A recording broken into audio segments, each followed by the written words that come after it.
There are moments in life when everything looks the same on the surface, yet something inside us is quietly breaking. Not with noise, not with drama, but with the slow weight of holding on too long. We cling to memories, to plans that didn't survive reality, to versions of ourselves that no longer fit. And we call it loyalty. We call it strength. But sometimes the heaviest burden isn't failure, it's refusal. This story is about why healing doesn't begin when things improve. It begins when we finally release what was never meant to stay. In a quiet town where seasons mattered more than speed, there lived a man named Elias Moore. He was a gardener by trade, and like the soil he worked with, he believed that holding on was the same as caring. He was wrong, and that realization changed everything.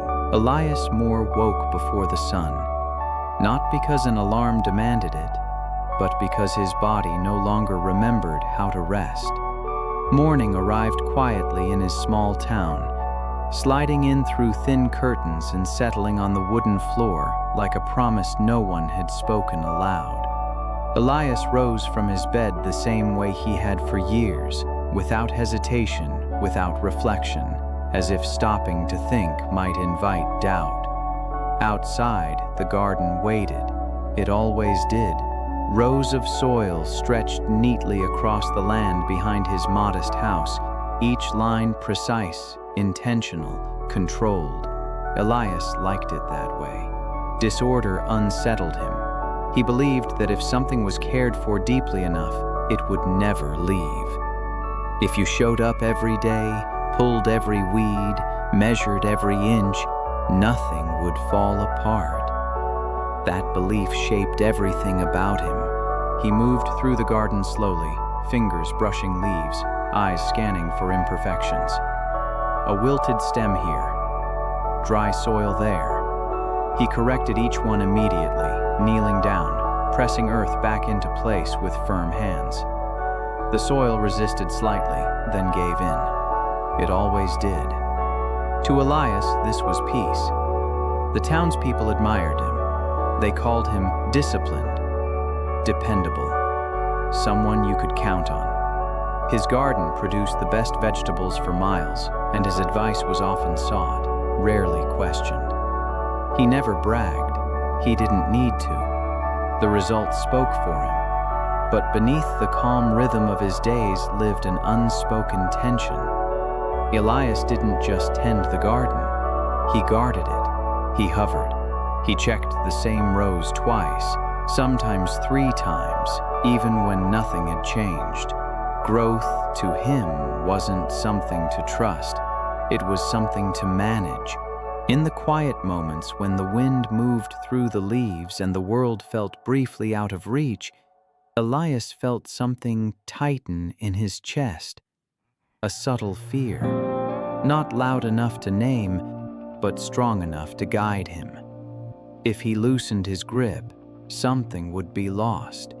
He had learned that lesson long ago, though he rarely allowed himself to remember when. Loss in his mind came from negligence, from letting go too soon, from believing things could survive without constant attention. So, he held on.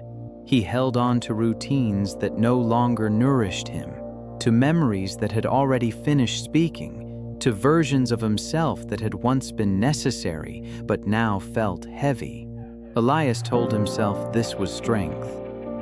He told himself that patience meant endurance without release, that discipline meant never stepping back, that letting go was just another word for quitting. And standing there in the early morning light, dirt beneath his nails, back slightly bent from years of careful control, Elias Moore believed, truly believed, that if he could just hold the soil tightly enough, nothing important would ever leave him. He didn't yet understand that some things don't need to be held.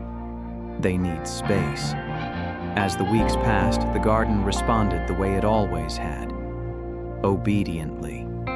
Green pushed through brown. Leaves widened. Roots strengthened beneath the surface, unseen but dependable. Elias watched it all with quiet satisfaction, the kind that doesn't smile but settles deep in the chest like proof.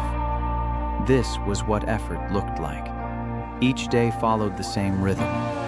Wake early. Walk the rows. Adjust. Correct. Improve. He measured progress not in feelings but in yield. The more the garden flourished, the more certain he felt that his way was right. Discipline, after all, had never failed him before. People came more often now. Neighbors stopped by to ask how he kept the soil so rich, how he knew exactly when to water, when to prune, when to wait. Elias answered simply. He spoke about consistency, about patience, about never abandoning something just because it became difficult. They nodded. They admired him. Some even envied his calm. What they didn't see was how tightly he carried that calm within himself, like something fragile that might shatter if he loosened his grip. At night, Elias sat at his small kitchen table, hands wrapped around a warm mug, staring out at the darkened garden. Even in rest, his mind walked the rows. He replayed the day, searching for mistakes that hadn't happened. He planned tomorrow before today had finished breathing. Still, he told himself this was devotion. The harvest that year was generous. Baskets filled quickly. The town market praised his produce. His name became familiar beyond the boundaries of his land. Success, by all visible measures, had arrived. Yet something inside Elias remained unmoved. He felt no lightness, no relief, only the quiet pressure to maintain. Success didn't soften him, it tightened him, because now there was more to lose. He doubled his effort without realizing it. Woke earlier, stayed longer. He trimmed plants that didn't need trimming, watered soil that still held moisture. He corrected growth that might have found its own way had he allowed it. In the name of care, he began to interfere, and the garden, still generous, still patient, absorbed it, for now. Elias mistook this tolerance for approval. He believed the seasons rewarded effort alone, never questioning whether they also required surrender. To him, growth was something you earned through control, not something that unfolded naturally. On a warm afternoon, as the sun hovered low and the air smelled faintly of earth and green life, Elias paused at the edge of the garden. For a brief moment, he considered sitting down, just sitting, letting the wind move through the leaves without intervention. The thought made him uneasy. Rest felt irresponsible. Distance felt dangerous. So he picked up his tools again. What Elias didn't realize was that this season, the one filled with effort, recognition, and visible success, was quietly setting the stage for imbalance. The soil was growing compacted. The roots were adapting to constant interference. The garden was learning to depend on him too much, and so was he. Because when success is built on never letting go, it carries a hidden cost. It leaves no room for change. The failure didn't arrive all at once. It came quietly, the way most losses do, without ceremony, without warning, without asking whether Elias felt ready. At first it was subtle. A patch of soil that stayed damp too long. Leaves that curled when they should have stretched. Growth that slowed, not enough to alarm, just enough to whisper that something was different. Elias noticed, of course. He always did. He adjusted immediately, changed the watering schedule, tested the soil, worked longer hours under a sun that felt harsher than usual. He told himself it was just a difficult stretch, an unusual season, nothing more. Gardens had moods after all. They faltered sometimes, but this time effort didn't bring correction. The plants didn't respond the way they used to. Roots tangled instead of deepening. Stems weakened. Fruits ripened unevenly, some too early, others not at all.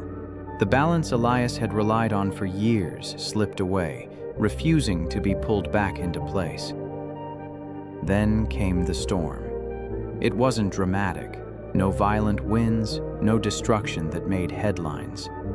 Just days of relentless rain that soaked the land beyond its limit. The soil, already tight from years of constant tending, couldn't breathe. Water pooled. Roots drowned. When the sky finally cleared, Elias walked the rows in silence. What he saw stopped him. Entire sections of the garden had collapsed. Plants leaned at unnatural angles, leaves yellowed, heavy with decay. The soil, once obedient, now felt dense and unyielding beneath his fingers. For the first time in years, Elias didn't know what to do. He knelt down, pressing the earth the way he always had, but it resisted. The more he pushed, the harder it became. His hands, so familiar with correction, suddenly felt useless. The loss wasn't just agricultural, it was personal. The garden had been his proof that discipline worked, that holding on prevented failure, that effort guaranteed outcome. And now, standing in the middle of what he could not fix, Elias felt something crack inside him. Not anger, not panic, but disbelief. He returned home early that day. The tools remained untouched by the door. He sat at the kitchen table as daylight faded, staring at nothing, his hands still stained with dirt that no longer felt grounding. That night, sleep didn't come. His mind replayed every decision, every adjustment, every moment he might have loosened his grip but chose not to. He searched for the mistake that had caused this, convinced there must be one clear failure he could correct. Because if he could name the error, he could undo the loss. But the truth was harder. Nothing had gone wrong all at once. The garden hadn't failed him. It had simply reached the limit of being held too tightly. And Elias, for the first time in his life, was forced to face a reality he had avoided for years. That control, no matter how disciplined, could not protect him from everything. Some things fall apart, not because we didn't care enough, but because we cared without letting go. Elias refused to believe that what he saw was final. The garden still stood. The soil was still there. The seasons had not ended. To him, that meant the story wasn't over. It couldn't be. Loss in his mind was only temporary if effort remained constant. So he returned the next morning with renewed determination, as though sheer will might reverse what had already begun. He worked harder than ever. He dug deeper, breaking apart soil that no longer welcomed his hands. He replanted where plants had collapsed, pressing new roots into earth that was still too tight to receive them. He corrected, adjusted, hovered, repeating the same rituals that had once brought success. Denial disguised itself as discipline. Neighbors noticed the change. Elias no longer greeted them with quiet nods. He barely spoke at the market. When asked about the damaged crops, he brushed it off, insisting the next cycle would be better. He said it confidently, not because he believed it, but because believing otherwise felt dangerous. Admitting loss would mean admitting limits, and Elias had built his entire life on the belief that limits were for those who gave up too soon. At night he stayed awake, replaying the past, not with grief, but with obsession. He remembered earlier seasons, earlier harvests, earlier versions of himself, moments when everything had worked because he had held on harder. He clung to those memories like instructions, convinced they still applied. But the garden was no longer listening. The soil resisted every attempt to reshape it. New plants struggled, their leaves pale, their growth hesitant. Instead of thriving, the land seemed to recoil from his touch. Still, Elias pressed on. Rest felt like surrender.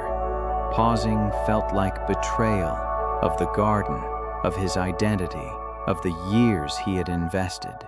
He told himself that persistence was noble, that quitting was the real danger, that letting go was a weakness dressed up as wisdom. What he didn't see was how exhaustion was reshaping him. His movements grew sharp, his patience thinned. The quiet joy he once felt in the early mornings was gone, replaced by urgency. He wasn't tending anymore, he was fighting. And the field bore the weight of that fight. One evening, as the sun dipped low and shadows stretched across the damaged rows, Elias stood at the edge of the garden, breathing heavily. His hands trembled slightly, though he didn't notice. He looked over the land, searching for signs of improvement, of reward, of validation. There were none. Only emptiness where abundance had once been. And still, he couldn't step away, because walking away would force him to feel what he had been avoiding. Not just the loss of the harvest, but the deeper truth that some things end no matter how tightly we hold them. So Elias stayed, working a field that was asking for rest, holding on to a past that could not return, refusing to see that the emptiness before him was not punishment, but an invitation. Winter arrived without announcement. One morning, Elias stepped outside and felt it, the sharp stillness in the air, the way sound seemed to retreat. The garden lay motionless, stripped of color, stripped of resistance. What little remained stood brittle and bare, as if even the land had grown tired of trying. There was nothing left to fix. At first, Elias wandered the rows out of habit, boots pressing softly into frozen ground. His hands stayed in his pockets. The tools remained inside. For the first time in years, the garden offered him no task, no distraction, no proof of worth. The silence unsettled him more than the failure ever had. Without work to anchor his days, time expanded uncomfortably. Mornings stretched, evenings lingered. Elias found himself sitting at the kitchen table long after meals were finished, staring at the same view he had once watched with pride. Now it felt distant. The town moved on, quietly. The market stalls adjusted. People found other sources, other rhythms. No one blamed him, no one accused him. Their acceptance, strangely, made the loss heavier. Isolation crept in slowly. Elias stopped attending the market altogether. He declined invitations with polite excuses that soon faded into silence. Conversations required energy he no longer had. Explaining felt pointless when he couldn't explain things to himself. In the stillness, thoughts surfaced that effort had long kept buried. Questions he had avoided, regrets he had postponed. An ache that had nothing to do with soil or seasons. At night, sleep came in fragments. He dreamed of the garden as it once was, lush and forgiving, only to wake to the sound of wind against bare branches. The contrast felt cruel, but honest. For the first time, Elias allowed himself to stop reaching, not because he had chosen to, but because he had nothing left to grasp. Days passed without distinction. He began taking long walks through the town, not to be seen, but to feel less invisible. He sat on benches he had never noticed before, watching people pass, noticing how life continued without urgency, without control. Something about that unsettled him. One afternoon, snow began to fall lightly, settling over the land like a quiet apology. Elias stood at the edge of the garden and watched it disappear beneath white. The damage, the effort, the failure, all softened, blurred, made temporarily irrelevant. He felt a heaviness in his chest, not sharp, not overwhelming, just deep.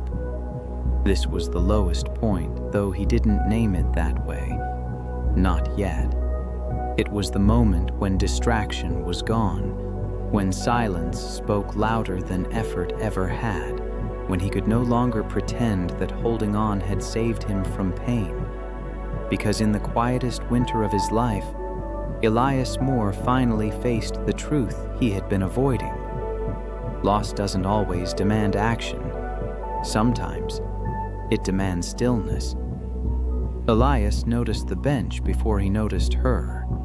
It sat near the edge of the town square, weathered and uneven, its paint worn thin by years of use. He had passed it countless times without stopping. That morning, however, his legs carried him there without intention, as if the stillness of winter had quietly rearranged his habits. He sat down slowly, feeling the cold seep through his coat. For a while, he watched the square breathe. A few people crossed it with measured steps. A dog tugged eagerly at its leash. Nothing remarkable happened, and yet Elias felt strangely anchored by the ordinary movement of life. Then she spoke. "You look like someone who used to be busy." Her voice was calm, neither curious nor intrusive. Elias turned to see an elderly woman seated at the far end of the bench.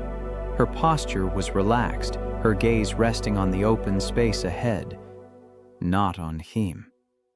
"I suppose I was," Elias replied after a pause. She nodded, as if confirming something she already knew. "I come here every morning," she said, "not to do anything, just to sit." Elias shifted uncomfortably. Doing nothing had never felt productive to him. Still, something in her presence kept him from standing up and leaving. "They removed a tree from this square years ago," she continued, pointing to an empty patch of ground nearby. "It was old, sick. People complained that it made the place look unfinished." Elias followed her gesture, seeing only bare ground dusted with snow. "I was angry when they cut it down," she said softly. "I thought they'd taken something from me." "And did they?" Elias asked. She smiled, small and knowing. "No, they gave the ground time." She explained how the space had changed, how sunlight reached new corners, how people gathered differently, how something lighter had replaced what once stood there. The square had not become poorer, it had become open. Elias felt the words settle slowly. "I spent years trying to protect that tree," she added. "Watering it, defending it, pretending it could stay forever if I cared enough." She finally turned to look at him. "Some things don't need protection," she said. "They need permission to end." The simplicity of the sentence struck him harder than any lecture could have. They sat in silence after that. No advice followed, no instructions. Just the sound of wind moving through the square, through the open space where something once stood. When Elias eventually rose to leave, he felt lighter, not because his pain was gone, but because it no longer demanded resistance. The old woman remained on the bench, exactly as she had been, offering nothing more than presence. As Elias walked away, he realized something profound. Letting go was not an act of abandonment. It was an act of trust. Elias did not return to the garden the next morning. The decision wasn't dramatic. There was no declaration, no moment of resolve. He simply woke, sat on the edge of his bed, and felt no urgency to rush outside. The stillness that followed surprised him. It didn't feel like failure. It felt unfamiliar and strangely honest. When he eventually stepped onto the land later that day, he carried no tools. The garden looked much the same as it had in winter's grip, quiet, bare, resting. Elias walked slowly between the rows, noticing how the soil had softened under weeks of neglect. Not decay, recovery. For the first time, he didn't kneel to correct. He stood back. That small act, choosing distance, felt heavier than any labor he had ever done. Every instinct urged him to intervene, to shape, to control, but the old woman's words echoed gently in his mind. They need permission to end. So Elias began with subtraction. He removed dead plants instead of forcing new ones in their place. He loosened compacted soil without reshaping it. He allowed certain sections to remain empty, resisting the urge to fill every gap. Space, he realized, was not waste. It was preparation. His days shifted quietly. Mornings became slower. He learned to stop when fatigue appeared, rather than pushing past it. He listened more, to the weather, to his own breath, to the subtle signals he had ignored for years. Discipline remained, but its shape changed. It was no longer about constant action. It was about restraint. Elias found himself sitting more often, on the steps of his house, on the edge of the field, sometimes even on that familiar bench in the town square. He didn't search for the old woman. He didn't need to. Her lesson had already taken root. Some days, doubt crept in. He wondered if he was being careless, if this new gentleness was simply avoidance dressed up as wisdom. Old habits tugged at him, whispering that effort was safety, that rest invited loss. But each time he returned to the garden, he saw subtle change. The soil breathed, water absorbed evenly. Nothing rushed, and nothing resisted. Elias began to feel the same shift within himself. Memories still surfaced, but they no longer demanded obedience. Regret still appeared, but it passed without tightening his chest. He was learning, slowly, imperfectly, that healing didn't require erasing the past. It required releasing its grip. By leaving space in the earth, Elias was learning to leave space in his life. Space for uncertainty. Space for rest. Space for growth he did not need to supervise.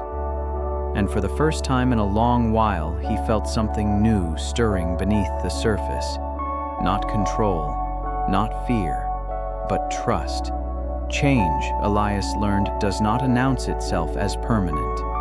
It tests you quietly, just as the first signs of renewal appeared in the garden, faint green breaking through softened soil. Something old stirred within him, a familiar restlessness, a whisper that asked whether he had gone too far in the other direction.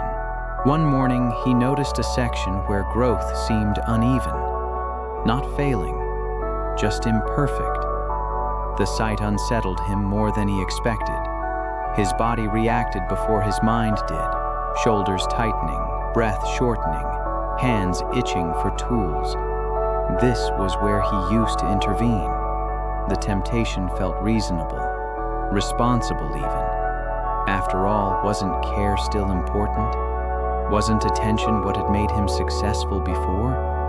Elias stood there longer than necessary, arguing with himself in silence. Old habits returned not as enemies, but as memories of comfort. He remembered the certainty of control, the reassurance of action, the way effort once gave him identity. Letting go had brought peace, but peace felt fragile, unproven. Doubt found its opening.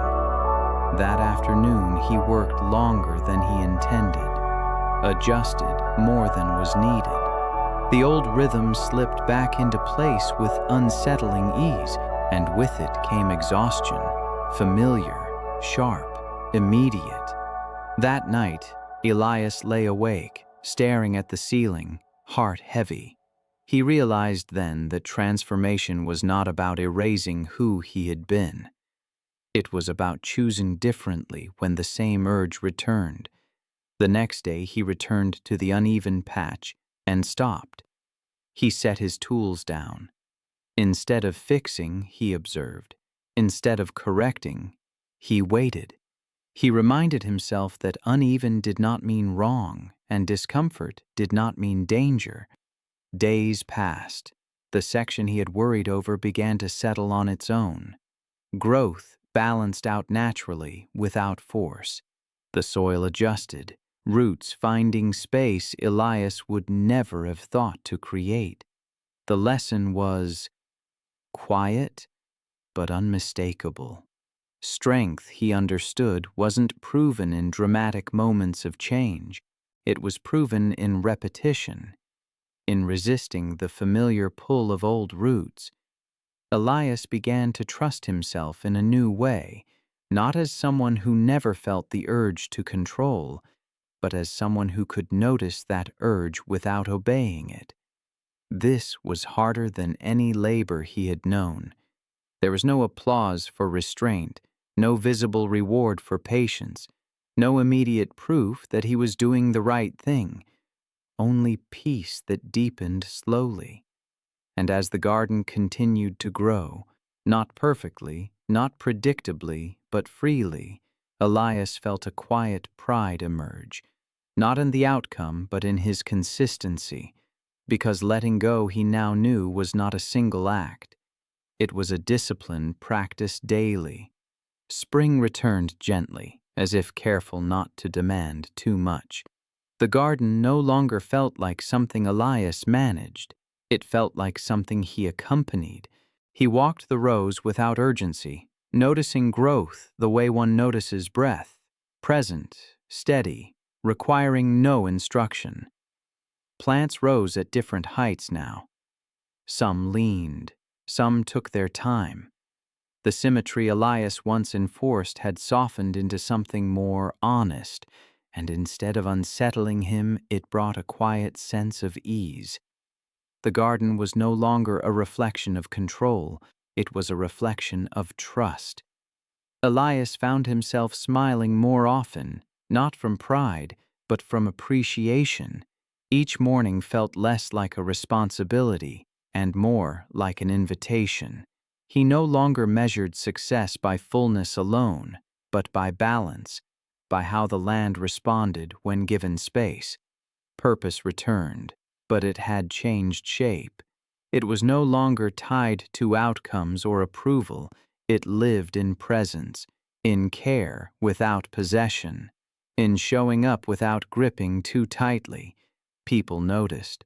They remarked on the calm he carried, the way he listened now without planning his next task. He spoke less about technique and more about timing, about knowing when to step in and when to step back. Elias realized that gratitude had crept into his life without effort.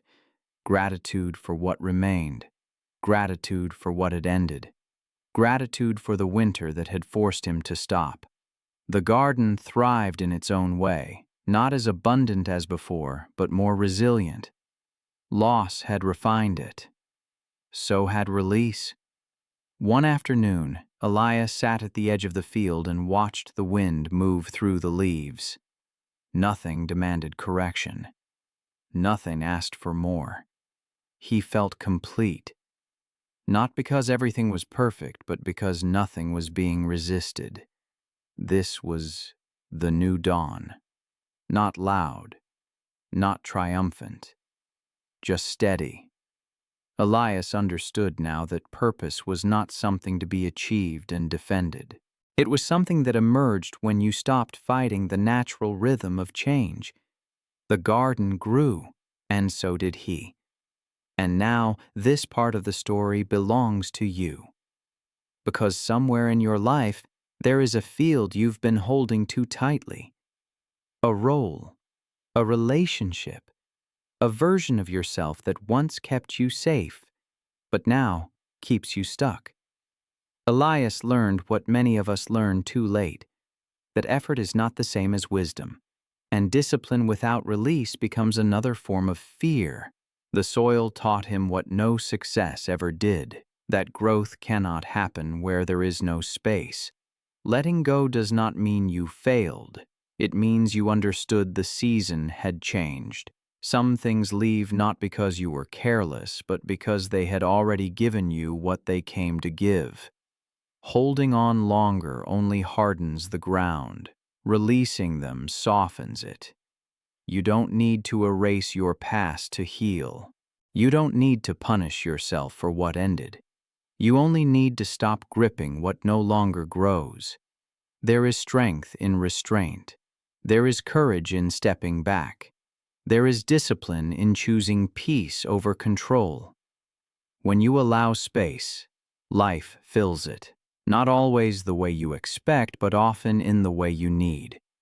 Purpose doesn't disappear when something ends. It transforms. It shifts. It waits patiently for you to notice. If you are in a season of loss, don't rush to fix it. If you are in a season of silence, don't fear it. If you are in a season of change, don't resist it. Winter is not the enemy of growth. It is the reason growth returns. Elias Moore did not become wiser by adding more effort to his life. He became wiser by learning when effort was no longer required. And in that release, he found something quieter than success, something deeper, peace. So, ask yourself gently, what would happen if you loosened your grip? What might grow if you left a little space? If this story spoke to you, take a moment to carry it with you. Share it with someone who may be holding on too tightly. And if you want more stories like this, stories about healing, strength, and quiet transformation, stay here. The journey continues.